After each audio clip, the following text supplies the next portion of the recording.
కాలచక్ర గమనంలో ఆఖరి మజిలీ ఈ కలియుగం.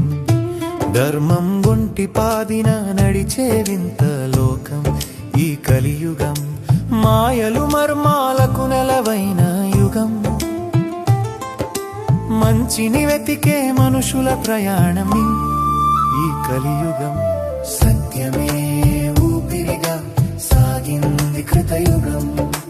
ధర్మం ముప్పాతికగా నిలిచింది త్రేతాయుగం.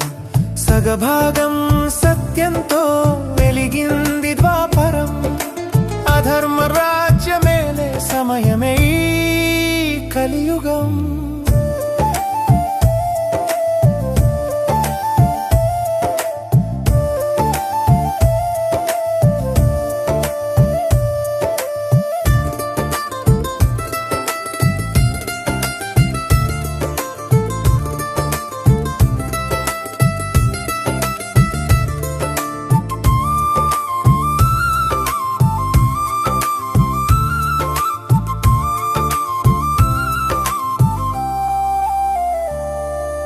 నిజాయితీకి తావులేదు, స్వార్థమే పరమావధి. డబ్బు ఉన్నవాడిదే రాజ్యం, అదే నేటి విధి. కనుమరుగైపోయే కుటుంబ బంధాలు, కలతలతో నిండిపోయే మనుషుల మనసులు. చీకటి ఎంత ఉన్నా ఒక వెలుగు రేఖ ఉంది. చిన్నపాటి భక్తికైన గొప్ప ఫలితం దక్కుతుంది. నామస్మరణే చాలు ఈ కడలిని దాటడానికి. మంచి మనసుంటే చాలు మోక్షం పొందడానికి. మాట ఇచ్చి తప్పే మనుషుల నైజమిది. కన్నవారిని కాదని వెళ్ళే లోకమిది. బాహ్య రూపానికే ప్రాముఖ్యత ఉంటుంది. గుణము కన్నా ధనానికే గౌరవం దక్కుతుంది.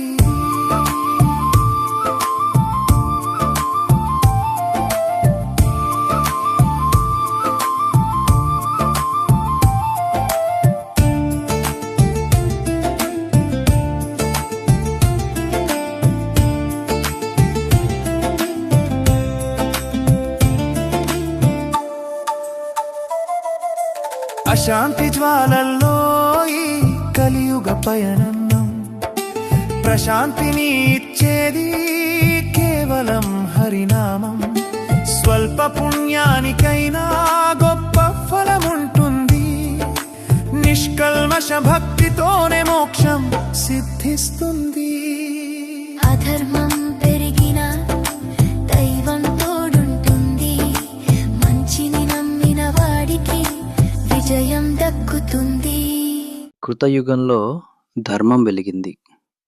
త్రేతాయుగంలో అది కొంచెం తగ్గింది. ద్వాపరంలో సగం చెడు ప్రవేశించింది. కానీ కలియుగానికి వచ్చేసరికి ధర్మం ఒంటికాలితో ఎంతో భారంగా అడుగులు వేస్తోంది. ఇది అధర్మం రాజ్యమేలే సమయం. ఒకప్పుడు ప్రాణం పోయినా మాట తప్పేవారు కాదు. కానీ ఇప్పుడు మాటలన్నీ మాయలే, చూపులన్నీ స్వార్థాలే. కన్నవారిని కంటికి రెప్పలా చూసుకోవలసిన చోట నేడు ఒంటరితనం తాండవిస్తోంది. నిజాయితీ ఓడిపోతోంది, అబద్ధం గెలుస్తోంది. అయితే కలియుగానికి ఒక ప్రత్యేకత ఉంది. పూర్వయుగాల్లో వేల ఏళ్లు తపస్సు చేస్తే వచ్చే ఫలితం ఈ కలియుగంలో చిన్నపాటి భక్తితో, నిష్కల్మషమైన నామస్మరణతోనే దక్కుతుంది. చీకటి ఎంత దట్టంగా ఉన్నా ఒక చిన్న దీపం దాన్ని పారద్రోలగలదు. ఆ దీపమే మన లోపల ఉన్న దైవచింతన. కాలం మారుతోంది, మనుషులు మారుతున్నారు. కానీ ధర్మం ఎప్పటికీ సత్యం. ఈ కలియుగ మాయలో పడకుండా మంచి మనసుతో ముందుకు సాగడమే మనం చెయ్యాల్సిన అసలైన పోరాటం. గుర్తుంచుకోండి, అధర్మం పెరిగినప్పుడే దైవం తోడుంటుంది. ఆ తోడుని వెతుక్కుందాం, కలియుగాన్ని దాటుదాం. ఇలాంటి మరిన్ని భక్తి మరియు ధ్యాన వీడియోల కోసం మన ఛానల్ని సబ్స్క్రైబ్ చేసుకోండి. అలాగే ఈ వీడియోని లైక్ చేసి మీ కామెంట్స్ తెలియజేయండి. మీ శ్రేయోభిలాషులందరికీ ఈ వీడియోని షేర్ చేయడం మర్చిపోకండి.